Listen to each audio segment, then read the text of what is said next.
सभी भक्तों और ईश्वर की संतानों को मेरा कोटि कोटि प्रणाम। बाबा भोले सबका कल्याण करें तथा सबकी मनोकामनाओं को पूर्ण करें, ऐसी आशा है तथा प्रार्थना है बाबा भोले से। आज हम शतरुद्र संहिता को शुरू करेंगे। शुरू करने से पहले ओम नमः शिवाय, हर हर महादेव। पहला अध्याय, शिव के 5 अवतार। शौनक जी बोले, हे सूत जी, जो परमानंद हैं, जिनकी लीलाएं अनंत हैं और जो सर्वेश्वर अर्थात सबके ईश्वर हैं, जो देवी गौरी के प्रियतम हैं और तथा कार्तिकीय व विघ्नहर्ता गणेश जी के जन्मदाता हैं, उन आदि देव भगवान शिव की हमें वंदना करनी चाहिए। हे सूत जी, आप मुझे भगवान शिव के उन अवतारों के बारे में बताएं जिनमें सज्जनों का कल्याण शिव जी द्वारा किया गया है। सूत जी बोले, हे शौनक जी, यही बात पूर्व में संत कुमार जी ने परम शिव भक्त नंदीश्वर से पूछी थी। तब नंदीश्वर ने भगवान शिव के चरणों का स्मरण करते हुए कहा, मुने, भगवान शिव तो सर्वव्यापक हैं और उनके असंख्य अवतार हैं। श्वेत लोहित नामक 19वें कल्प में शिवजी का सदोजात नामक अवतार हुआ है, जो शिवजी का प्रथम अवतार कहा जाता है। उस कल्प में परम ब्रह्मा का ध्यान करते हुए शिवजी की शिखा से श्वेत लोहित कुमार उत्पन्न हुए। तब सगोजात को शिव अवतार जानकर ब्रह्मा जी प्रसन्नता पूर्वक उनका बार बार चिंतन करने लगे। ब्रह्मा जी के चिंतन से परम ब्रह्मा स्वरूपी 4 यशस्वी ज्ञान संपन्न कुमार उत्पन्न हुए। उनके नाम सुनंद,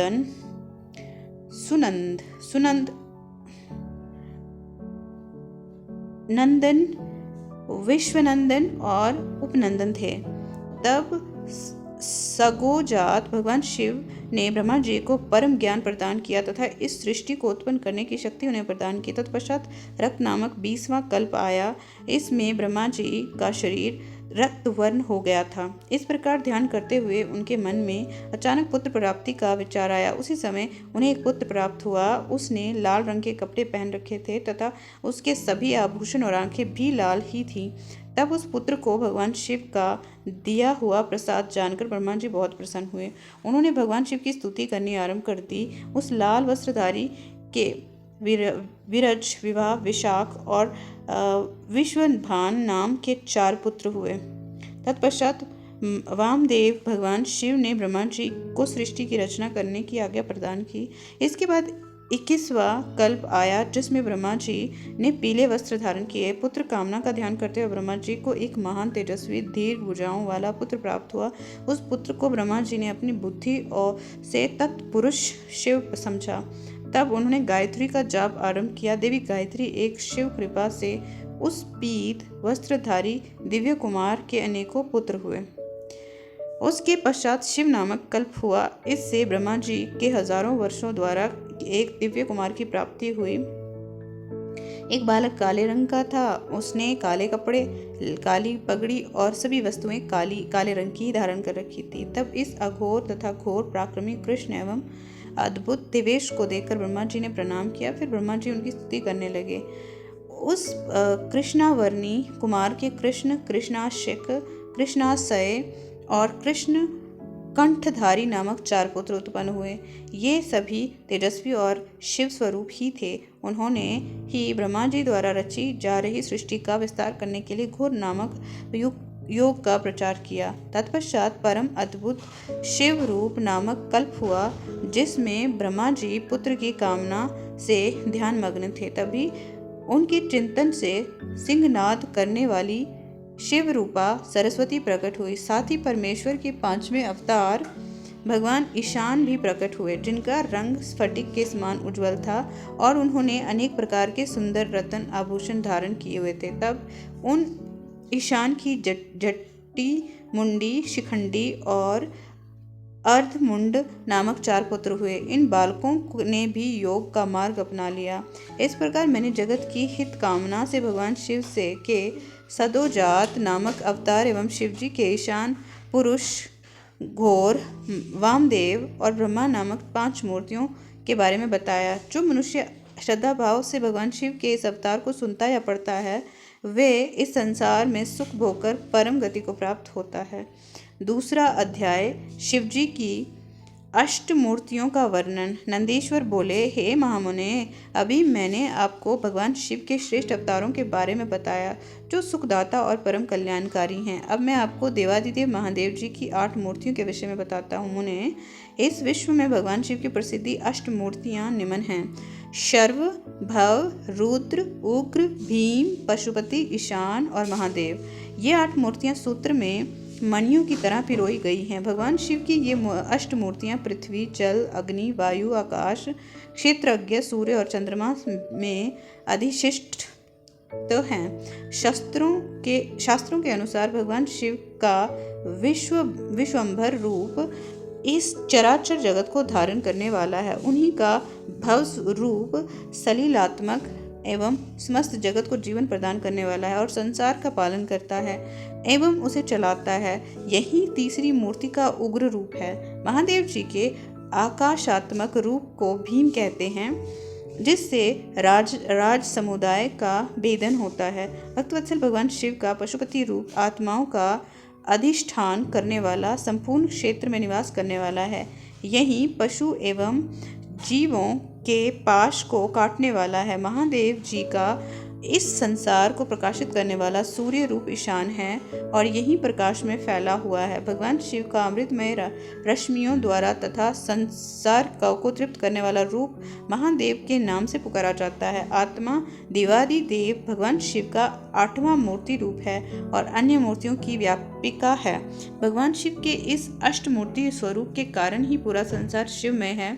जिस प्रकार पौधे को पानी से सींचने से शाखाएं एवं फल पुष्पित होते हैं, उसी प्रकार शिव स्वरूप से ये विश्व परिपुष्ट होता है। जिस प्रकार पिता पुत्र को देखकर हर्षित होता है, उसी प्रकार इस जगत के पिता भगवान शिव भी अपने भक्तों को हर्षित और प्रसन्न देखकर संतुष्ट होते हैं और उन्हें आनंद की प्राप्ति होती है। इसीलिए हमें सदैव भक्ति भाव से उनके प्रसन्नता हेतु कार्य करने चाहिए। तीसरा अध्याय, अर्धनारीश्वर शिव। नंदीश्वर बोले, जब ब्रह्मा जी द्वारा रची हुई सृष्टि का विस्तार नहीं हुआ, तब वे बड़े चिंतित होकर विस्तार के उपायों के विषय में सोचने लगे। ब्रह्मा जी ने विचार किया कि यदि कोई इस संबंध में मेरी मदद कर सकता है तो वो सिर्फ भगवान शिव हैं। तब अपने आराध्य देव भगवान शिव को प्रसन्न करने हेतु उन्होंने शिव शिवा के संयुक्त रूप की आराधना करनी आरंभ कर दी। उनकी स्तुति से प्रसन्न होकर भगवान शिव उनके सामने प्रकट हो गए और बोले, हे ब्राह्मण, कहो क्या चाहते हो, अपने मनोरथ के विषय में बताओ ताकि मैं उसे करने में तुम्हारी मदद कर सकूं। पूरा भगवान शिव के इस प्रकार के वचन सुनकर ब्रह्मा जी ने अपने दोनों हाथ जोड़कर भगवान शिव की स्तुति की और बोले, हे देवादिदेव महादेव शिव शंकर, आप तो अपने भक्तों के रक्षक हैं। आप उनके समस्त दुखों को दूर करके उनको अभीष्ट फल प्रदान करते हैं। भगवान, आपकी आज्ञा के अनुसार मैंने सृष्टि की रचना की है, परंतु भगवान, मेरे द्वारा रची गई सृष्टि का विस्तार नहीं हो रहा है। यदि ये कार्य इसी तरह होता रहा तो कभी भी सृष्टि में वृद्धि नहीं हो पाएगी। तब ब्रह्मा जी के इन वचनों को सुनकर भगवान शिव बोले, हे ब्राह्मण, मैं जानता हूँ कि तुमने अपनी सृष्टि में प्रजा की वृद्धि के लिए मेरी पूजा आराधना की है। ये कहकर शिव जी ने अपने शरीर से देवी शिवा को अलग कर दिया। देवी शिवा को ये वहां देखकर ब्रह्मा जी देवी शिवा की स्तुति करने लगे और कहने लगे, देवी, आपके पति भगवान शिव की ही कृपा से इस सृष्टि का सृजन हुआ है। भगवान शिव बोले, हे ब्रह्मा जी, मैंने आपके मनोरथ को पूर्ण करने के लिए ही देवी शिवा को प्रकट किया है। इस सृष्टि का विस्तार तभी संभव है जब मैथुनी सृष्टि की रचना होगी, इसीलिए तुम इस कार्य की पूर्ति करो। ये सुनकर ब्रह्मा जी भगवान शिव और शिवा दोनों की प्रसन्नता हेतु कार्य करने लगे। ब्रह्मा जी बोले, हे देवी, सृष्टि के आरंभ में आपके पति देवादिदेव भगवान शिव ने ही मेरी रचना की थी और मुझे सृष्टि की रचना करने का आदेश दिया था, जिसके फलस्वरूप मैंने अनेक पुरुषों की रचना की, परंतु इतना करने पर भी उनकी वृद्धि संभव नहीं हो सकी। इसीलिए माते, मैं अपनी प्रजा की वृद्धि हेतु आपकी शरण में आया हूँ। प्रजा वृद्धि तभी संभव है जब सृष्टि का निर्माण कार्य अर्थात वृद्धि स्त्री पुरुष के समागम से हो, परंतु अभी तक मैं नारी को प्रकट नहीं कर पाया हूँ। हे शिवे, आप मुझे नारी की सृष्टि करने की शक्ति प्रदान करें। हे सर्वेश्वरी, हे जगत जननी, मेरे कार्य की सिद्धि हेतु आप मेरे पुत्र दक्ष की पुत्री के रूप में जन्म लीजिए। ब्रह्मा जी की प्रार्थना को मानते हुए देवी जगदम्बा ने दक्ष की पुत्री होना स्वीकार कर लिया। ये कहकर देवी शिवा ने भगवान शिव के शरीर में प्रवेश कर लिया। तत्पश्चात शिव शिवा वहां से अंतर्ध्यान हो गए। तभी से शिव शिवा का अर्धनारीश्वर रूप विख्यात हुआ और इस संसार में स्त्री जाति की रचना संभव हुई। ये अर्धनारीश्वर स्वरूप वर्णन अत्यंत आनंददायक एवं मंगलकारी है। चौथा अध्याय ऋषि बदेव अवतार का वर्णन। नंदीश्वर बोले, हे सर्वज्ञ संत कुमार जी, एक बार ब्रह्मा जी से भगवान शिव बोले, ब्राह्मण, 7वें मनवंतर में वराह कल्प होगा। इसमें कल्पेश्वर भगवान प्रकट होंगे जो तीनों लोगों को अपने दिव्य प्रकाश से लौकित करेंगे और तुम वेवस्तव मनु के प्रपौत्र बनोगे। उन मनवंतर में 4 युग होंगे। द्वापर युग के अंत में मैं ब्राह्मणों की रक्षा करने के लिए उनका हित करने हेतु अवतार का धारण करूंगा। द्वापर युग में व्यास जी प्रभु का रूप धारण करेंगे। कलयुग के अंत में मैं देवी शिवा सहित श्वेत नामक ब्राह्मण मुनि के रूप में प्रकट होऊंगा। हिमालय पर्वत पर मेरे श्वेत शिख, श्वेताश्व और श्वेत लोहित नामक 4 शिष्य होंगे। मेरे ये शिष्य अविनाशी तत्व को जानकर जन्म मृत्यु के बंधनों से मुक्त हो जाएंगे।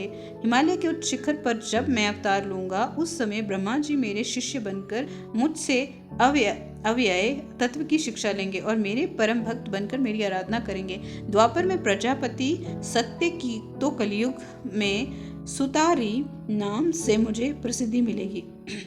उस युग में दुंदुबी, शतरूप, त्रिशिक और केतु आदि वेदों के ज्ञाता मेरे प्रिय शिष्य होंगे। मेरे ये शिष्य ध्यान और योग के माध्यम से शिवलोक को प्राप्त करेंगे। द्वापर के व्यास के 3रे चरण में व्यास जी भार्गव के रूप में अवतरित होंगे और शिवलोक के पास दमन नाम से प्रसिद्ध होंगे। मेरे विशोकादि नामक 4 पुत्र व्यास जी के शिष्य होंगे, जिन्हें मैं दृढ़ निवृत्ति का उपदेश दूंगा। तत्पश्चात 4थे द्वापर में अंगिराज व्यास होंगे और मैं सुहोत्र नाम से प्रकट होऊंगा। मेरे 4 पुत्र होंगे और वे चारों महात्मा बन जाएंगे। मेरे ये चारों पुत्र सुमुख, दुर्मुख, दुदर्भ और दुर्तिक्रम हैं नाम से विख्यात होंगे। 5वें द्वापर में व्यास जी सविता नाम से प्रसिद्ध होंगे और मैं कंक नामक योगी व महान तपस्वी होऊंगा। तब मैं व्यास जी की तपस्या सहायता करूंगा और उन्हें अर्थ मुक्ति के मार्ग का आश्रय दूंगा। 9वां द्वापर आने पर व्यास जी सारस्वत होंगे। तब मैं स्वयं ऋषभ नामक अवतार धारण करूंगा। पराशर, गर्ग, भार्गव तथा गिरीश मेरे शिष्य होंगे। ये चारों श्रेष्ठ योगी होंगे और सदा योग के मार्ग का ही अनुसरण करेंगे। अपने ऋषभ अवतार में मैं भद्रायु नाम से एक राजकुमार को जीवन दान दूंगा, जो कि विष द्वारा मर जाएगा। जब वे राजकुमार भद्रायु 16 वर्ष का होगा, उस समय मेरे अंश ऋषभ ऋषि उसके घर जाएंगे। जब वह राजकुमार श्रद्धा और भक्ति भावना से उनका पूजन करेगा, तब वे मुनि उसे धर्मराज का उपदेश देंगे। उसकी पूजा अर्चना से प्रसन्न होकर वे मुनि भद्रायु को दिव्य कवच, शंख तथा शत्रुओं का विनाश करने वाला खड्ग प्रदान करेंगे। यही नहीं, वह उसके शरीर पर अद्भुत भस्म लगाकर उसे 12,000 हाथियों का बल भी प्रदान करेंगे। इस प्रकार भद्रायु को अनेकों वरदान और दिव्य वस्तुएं प्रदान करने से के पश्चात वे वहां से चले जाएंगे। तब भद्रायु रिपु गुणों को युद्ध में हराकर कीर्ति मालिनी नामक परम सुंदरी कन्या में से विवाह करके धर्मपूर्वक राज्य करेगा। यही ऋषभ नामक 9वां अवतार है। ऋषभ चरित्र परम पावन, महान तथा स्वर्ग, यश और आयु प्रदान करने वाला है। 5वां अध्याय शिवजी द्वारा योगेश्वर अवतारों का वर्णन। शिवजी बोले, ब्राह्मण, 10वें द्वापर में त्रिदामा नामक व्यास मुनि होंगे, जो हिमालय के उच्च शिखर पर भृंगु नामक स्थान पर रहेंगे। उस अवतार में भी मेरे भृंगु, बल, बंधु, नरामित्र और केतु श्रृंग नामक 4 तपस्वी होंगे। 11वां द्वापर आने पर त्रिव्रत नामक व्यास होंगे और मैं कालिंग में गंगा के द्वापर में तप नाम से प्रकट होऊंगा और लंबोदर, लंबादा, केशलंब पुत्र और प्रलंभक नामक मेरे 4 पुत्र होंगे। ये चारों दृढ़वर्ती होंगे। तत्पश्चात 12वां द्वापर आएगा। इसमें शततेजा मुनि व्यास होंगे और मैं अत्रि नामक अवतार धारण करूंगा। उस समय सर्वज्ञ, समबुद्धि, साध्य और शर्व नाम के मेरे 4 पुत्र होंगे। ये महायोगी होंगे और निवृत्त के मार्ग का अनुसरण करेंगे। 13वें द्वापर में व्यास धर्म स्वरूप नारायण होंगे और मैं गंधमादन पर्वत पर बालखिल्याश्रम में जन्म लेकर महामुनि बलि के नाम से जाना जाऊंगा तथा सुदामा, कश्यप, वशिष्ठ और विरजा मेरे पुत्र होंगे। वहीं 14वें द्वापर युग में व्यास जी दक्ष बनकर और मैं गौतम के रूप में अवतरित होऊंगा। तब अत्रि, वशद, श्रवण और श्रवी कष्ट मेरे पुत्र के रूप में जन्म लेंगे। 15वां द्वापर आने पर मैं हिमालय के वेद शीर्ष नामक पर्वत पर सरस्वती नदी के उत्तरी तट पर वेदशिरा का रूप धारण करूंगा। वेदशिरा के अवतरण में कुनी बाहु, कुशरीर और कुनेत्रक नामक के 4 वीर पराक्रमी पुत्र उत्पन्न होंगे। उस समय व्यास जी त्रयारुणी नामक अवतार में होंगे। 16वां द्वापर युग आने पर व्यास जी देव नाम धारण करेंगे और मैं गोकर्ण नामक वन में गोकर्ण बनकर जन्म लूंगा तथा कश्यप, उष्णा, च्यवन और बृहस्पति मेरे 4 पुत्र होंगे। 17वें द्वापर युग में व्यास देव कृतजय होंगे। मैं गुहावसी नाम में से अवतार लूंगा और अतथ्य, वामदेव, महायोगा और महाबल मेरे पुत्र होंगे। 18वां द्वापर आने पर मैं शिखंडी पर्वत पर, जहाँ शिखंडी वन है, वहाँ शिखंडी नाम से अवतरित होऊंगा और ऋतंजय व्यास होंगे। उस समय वांच, श्रवा, रुचिक, श्यावास्य और यतिश्रवर मेरे पुत्र तपस्वी होंगे। 19वें द्वापर युग में महामुनि भारद्वाज व्यास होंगे और मैं माली नाम से हिमालय के शिखर पर जन्म लूंगा। तब मेरी लंबी लंबी जटाएं होंगी। हिरण्यानामा, कौसल्य, लोकाक्षी और प्रधिमी जो कि गंभीर स्वभावी हैं, मेरे पुत्रों के रूप में जन्म लेंगे। 20वां द्वापर आने पर व्यास जी गौतम और मैं अट्ठाहस नाम से अवतार धारण करेंगे। सुमंत, वर्ववरी, विद्वान, कमबंद और कुनिबंदर मेरे योग संपन्न पुत्र होंगे। 21वें द्वापर युग में मैं दारुक नाम से पैदा होऊंगा और मेरे नाम से उस स्थान का नाम दारुवन हो जाएगा। पलक्ष, धारभामणि, केतुमान तथा गौतम मेरे पुत्र होंगे और वाच, श्रवा, व्यास होंगे।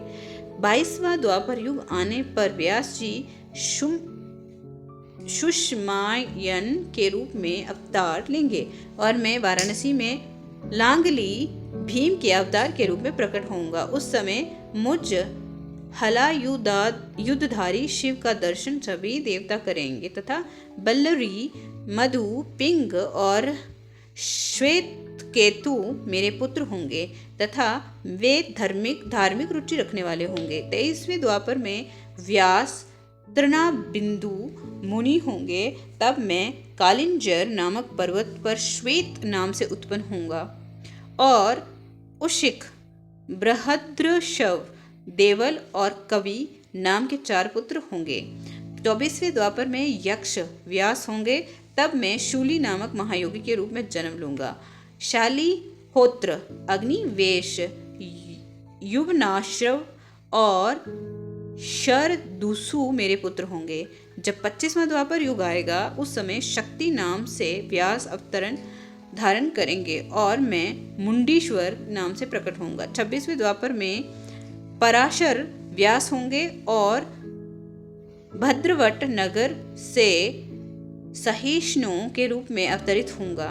27वां द्वापर आने पर मैं सोम शर्मा नाम से प्रभास नामक तीर्थ में अवतार धारण करूंगा। उस समय व्यास जी जातु का कन्ने नाम से प्रसिद्ध होंगे। 28वें द्वापर युग में भगवान श्री हरि विष्णु पार्शर के पुत्र के रूप में जन्म लेंगे और उनका नाम द्वैपायन व्यास होगा। उस समय श्री कृष्ण अपने छठे अंश से वासुदेव के पुत्र के रूप में जन्म लेकर वासुदेव नाम से जगत प्रसिद्ध होंगे।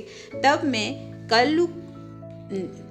लकुली के नाम से प्रकट होऊंगा। इस प्रकार देवादिदेव भगवान शिव ने मनवंतर की चतुर्युगियों के योगेश्वतारों का वर्णन किया। इन 28 योगेश्वतारों में उनके 4 परम प्रिय शिष्य होंगे, जो शरीर में पर भस्म और मस्तक पर त्रिपुंड, गले में रुद्राक्ष की माला धारण किए होंगे। ये शिष्य विद्वान और भक्त भी होंगे। आज की वीडियो में इतना ही। आगे का सफर कल की वीडियो में जारी रखेंगे। तब तक के लिए धन्यवाद। ईश्वर सबका कल्याण करें।